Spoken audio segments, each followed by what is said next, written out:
చతుష్టయం అనామలింగ కూస్కాని పురాణాన్ని పృథక్ పృథక్ అన్న 18 పురాణాలు చదివేటువంటి ఒక శ్లోకపు స్టిక్కర్ని మీ అందరికీ ఇచ్చారు. అది భాగవత యజ్ఞ ప్రసాదం. ఇప్పుడు శివయజ్ఞ ప్రసాదాన్ని కూడా మీకు అద్భుతమైనటువంటి ఒక శ్లోకాన్ని శివపురాణంలో చెప్పబడినటువంటి శివనామములను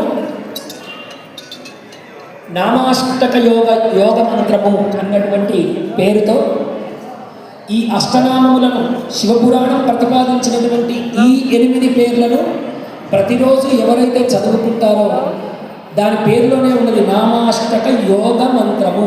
అనేక యోగములు కల్పిస్తుంది ఆ మంత్రం.